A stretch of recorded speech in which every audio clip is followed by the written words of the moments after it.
Now, we're moving on to the program portion of our, or the panel discussion portion of our program, and I want to remind everybody that this hearing is being live cast, and viewers are encouraged to submit questions via Twitter to @US_IMLS.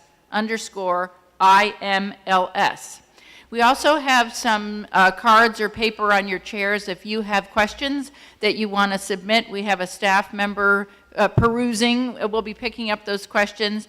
After each panel presentation, our board members have some questions they'll be posing to the speakers, but we'll also have a chance for members of the audience and our virtual audience to pose some questions. So here we go with our panel number one, what's working? We're really looking at the vision. What happens when we get it right? We're going to explore innovative practices and partnerships and why investments in broadband make a difference. Our first speaker will be Chris Jowaisas, Senior Program Officer at the Bill and Melinda Gates Foundation. We were hoping to have Dion Mack with us, Director of El Paso Public Library. She's done amazing things in El Paso. Unfortunately, she had a family emergency and wasn't able to be with us today. But we're excited also to have Clarence Anthony, who's the Executive Director of the National League of Cities. So we'll start out with Chris. Would you like to come to the microphone, Chris? Oops, there we go. We're dancing away here. Well, thank you. Thank you, Director Hildreth and the National Museum and Library Services Board for holding this hearing.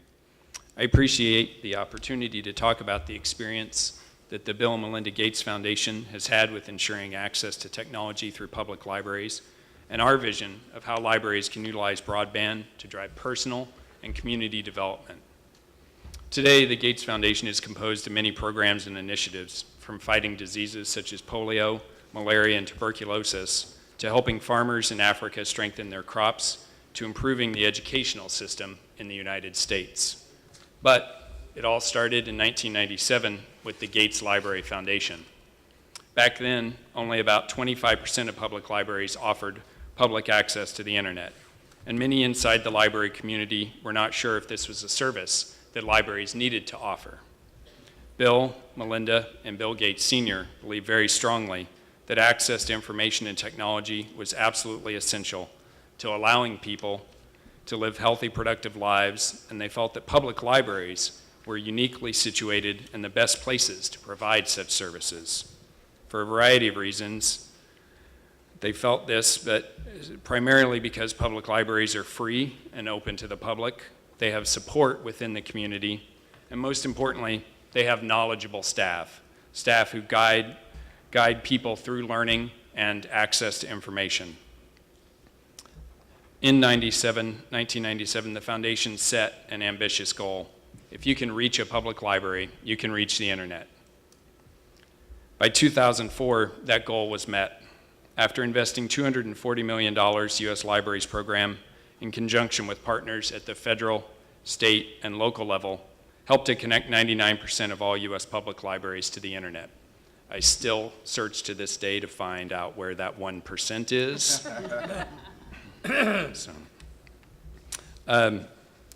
Our continued funding supporting public libraries in the U.S. reflects the belief that investments in public libraries benefit the community at large, as other speakers have mentioned, by ensuring that all people continue to have the opportunity to lead productive lives.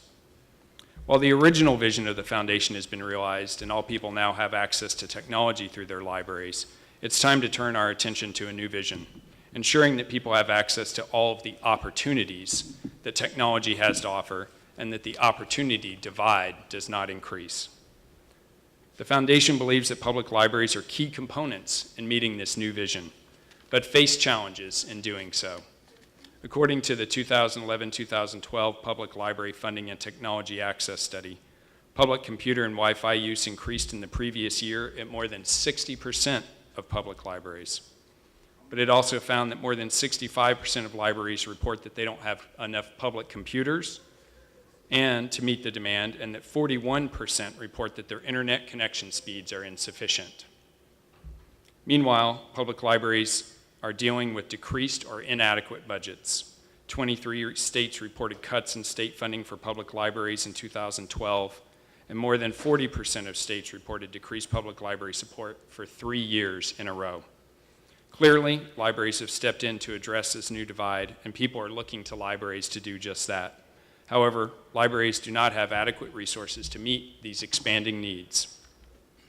Despite these continuing challenges related to funding, libraries have continued to move forward in addressing community development in many areas, whether it's economic development, education, or civic engagement, or improving health and wellness. They do this through a variety of services, such as helping people prepare resumes and apply for jobs, equipping them with digital literacy skills, showing them how to take action through e-government services, or helping them find information that improves their health or the health of their loved ones. As libraries have stepped into this role, people's needs and expectations have continued to grow. The opportunities evolve, and libraries continue to strive to close that opportunity divide, whether it's addressing the needs of immigrant communities, expanding learning opportunities for adults in informal or formal ways, or supporting students through the provision of additional electronic resources. But to be in a position to accomplish this vision, public libraries must have the bandwidth to provide such services in an efficient and effective manner. Unfortunately, as we've heard, this is not always the case, and it continues to be a challenge in many communities, even after substantial and ongoing investments from local, state, and federal programs to address getting robust connectivity to every library. Before libraries can fully explore these new services, they have to know that their connectivity infrastructure is sufficient to handle experimentation and exploration without negatively impacting the access that people depend on a daily basis.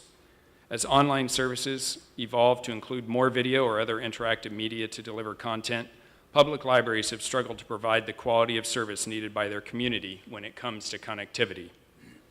Libraries often face this demand with consumer-grade connectivity infrastructure.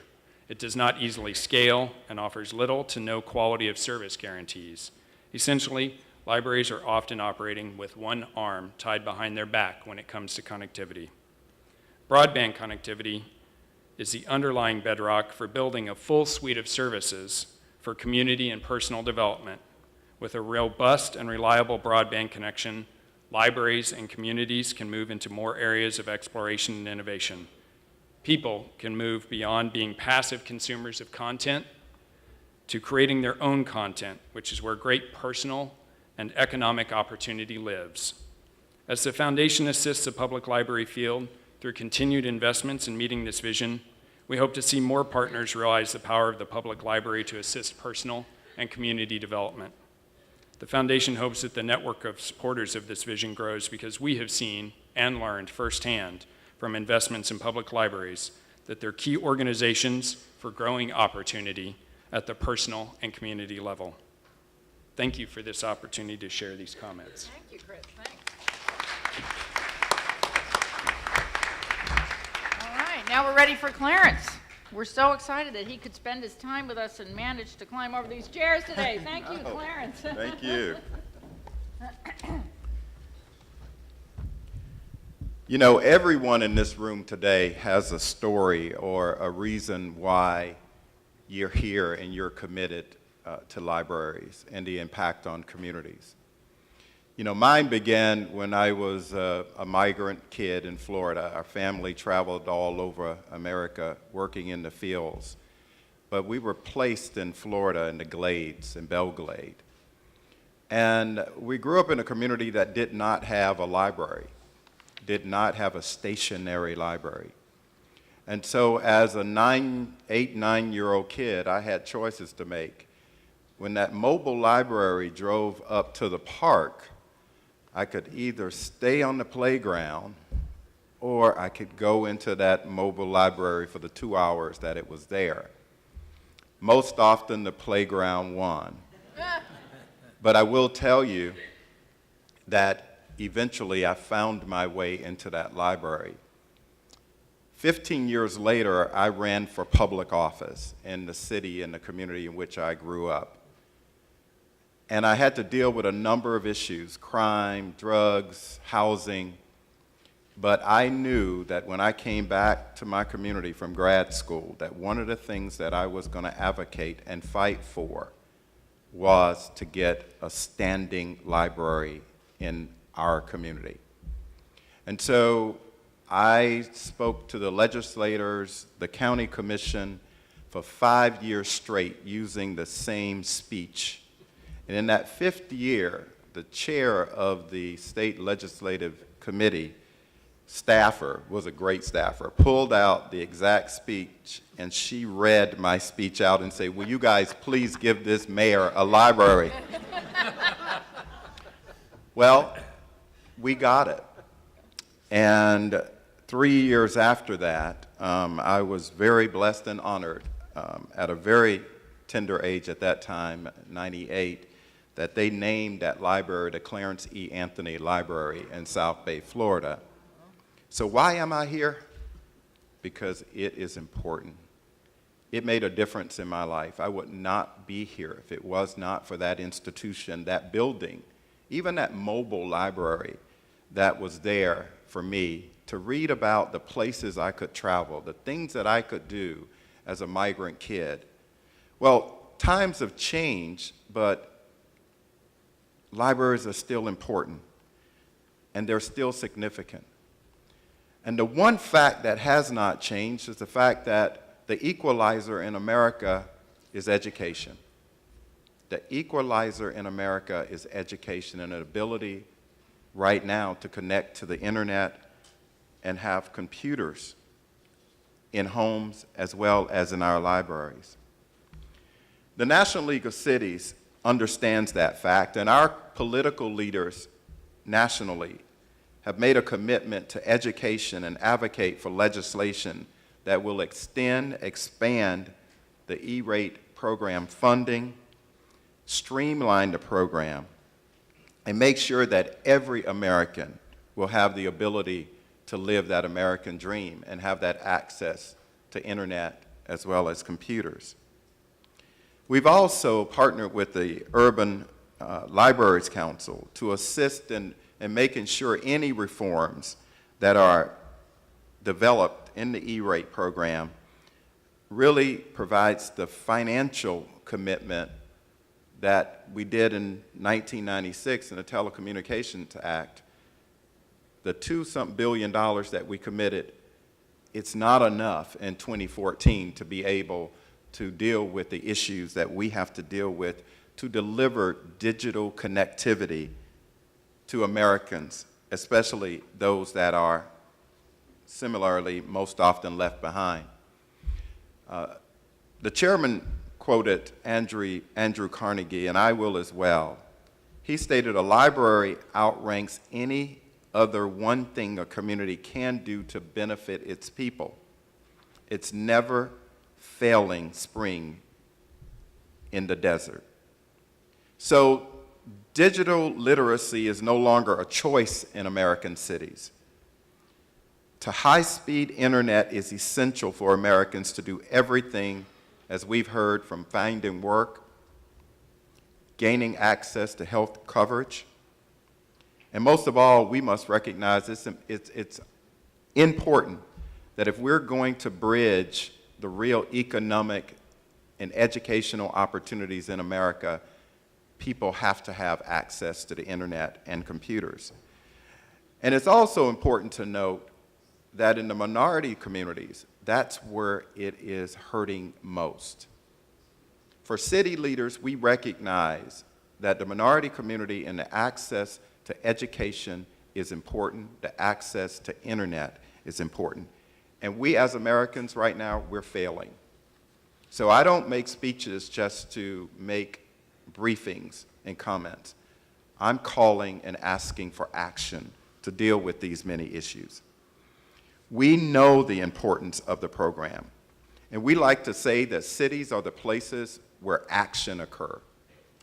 And I'm not going to criticize Washington right now, but I can tell you, mayors, city council members in towns and villages all over America, we're making things happen. And we want to partner with you to make sure that things happen. So, as I close, I want to say that a call to action is needed around this issue. NLC is committed to working with the FCC, the ULC, Congress, the White House, IMLS, we're committed to working with everybody to make sure that we address this issue. We know that talk is easy, but action is more important. We know that many families only see iPhones and iPads and computers in libraries such as this.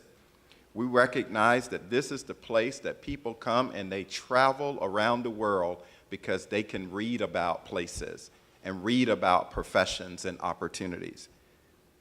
Let's take the time to get the E-rate modernization process right. Let's be creative and bold in our thinking to make sure our libraries have the technology infrastructure that they need to support a strong local community that results in strong national economy. My kids will be embarrassed as I say this, but as Drake, the R&B singer, said, I started from the bottom, now I'm here, and it's because of libraries. Thank you.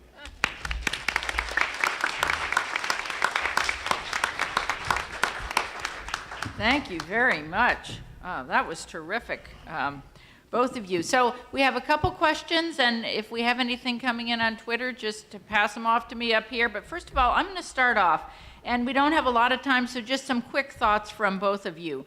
What do you think community leaders, both city leaders and libraries, can do to promote digital literacy and a shared vision of broadband connectivity in their communities? So if Mr. Anthony was my mayor, I wouldn't have a problem, but I don't know that all our mayors, and there are great ones out there, are at the place where Mr. Anthony is. So what do you think, gentlemen? What can your city leaders or your library leaders do to drive this message home? I think from the library perspective, one of the first things that library leaders can do is make sure that those city leaders get inside the library. I think oftentimes it's been a while since some of the leaders have actually been in the library and see the changes that have happened and also understand the demand. I think that's, if you have connectivity at home, it's hard to understand what a huge role that plays in your daily life until it's taken away or until it's missing.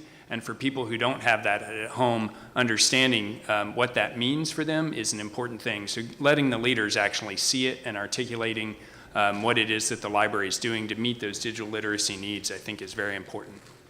Thank you. Yeah, I agree with Chris. As a former mayor, you know, you really do have a lot of issues you deal with. And I would encourage, as you're doing, for the librarians and the library community to become stronger advocates. You have to fight for that space to make sure that public leaders know that we recognize that's important, because if you don't have an educated population and economic development, jobs, recruitment of companies, libraries are a central part of all of that connectivity. But you have to tell your story of why it's important, or it gets lost in the regular infrastructure of cities, including pipes, water, and sewer. If we can't see those things, sometimes the library is invisible in communities. We have to make it more visible. That is a great comment. And as I always say, I think libraries are, sadly, we are never in the front of anyone's mind. When you bring us up as a service or an option or a consideration, everybody's like, oh yeah, why didn't I think of the library? But we're never at the top of the mind, and we have to get there. So Carla, did you have a question for our panel here? I have a question for both, and especially hearing about cities. And to start with that, as a librarian in a thriving city and growing city, Baltimore, and a former resident of Chicago, why should cities really care about broadband? And if you had to articulate that, because I'm going to use what you say, and why is it important in cities in particular with so much going on to provide the public access? And then as one of the first recipients of the Gates Foundation's grants in the city, your continuing commitment to broadband and technology access, and why is that still important to the Gates Foundation? So both of you. I think I talked a little bit about earlier, but the reason why it's important is right now it is very competitive. Cities are competing against each other to recruit companies, to recruit younger folks into the community, and if they don't have that infrastructure, they're not going to be the great American city that they would like to be. And in a lot of ways, cities right now are celebrating their ability to bring broadband and internet and all kinds of access, and they show that as a valuable resource to recruit companies. They don't show the part where there is that population left behind. So the reason why cities are getting in this space and identifying it as an important part of their community is because it's about tax bases, it's about jobs, it's about improving the lives of people who live in those communities. And right now, I don't think that we as Americans have reached into the depths of where we need to bring everyone up and to have that access. My dream is to have a 100% internet-wide broadband city. I mean, everybody would have access to it, where you're sitting in a park or not. And I've challenged the broadband community to try to find a pilot city that we can actually make that city. I'll tell Mayor Rollins Blake that you said that. Carla's volunteering Baltimore. All right, Carla. So a quick question for you, Chris. Not to put you on the spot, but here you go. What would it take to get more funders like Gates to support libraries and digital literacy? Any ideas? Well, you don't have to convince us. Right. We're continuing to make that, and I think if people could see, I mean, in 1997, I actually installed computers here in this library in 1998. The demand is still the same now as it was then. The opportunities, the skills that people need have changed, and libraries continue to meet that.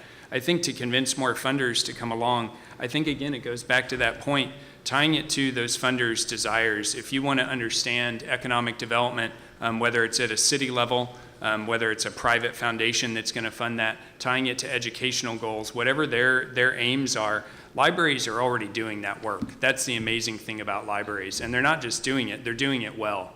So I think from that point of view, again, it goes back to just telling our story, and telling our story very effectively and in a compelling manner. I think, again, as people talk about that personal relation that they often have with libraries, I think just growing that network and building that network of supporters. That was a terrific answer, and what I heard was that libraries are doing so many different things all over the country, locally, at the state and regional level, and we need to package those services to meet the priorities of some funders. A really good example is a great partnership that IMLS has with the MacArthur Foundation to support digital media labs. We've funded 24 all over the country, and digital media literacy is great for our teens. That's our target audience, and also we're giving those young people skills to get jobs once they go beyond high school. So think about all the things we do and package it to really meet the needs of the funder. So I want to have a round of applause for our panel 1 and ask panel 2 to join us. Thank you, gentlemen.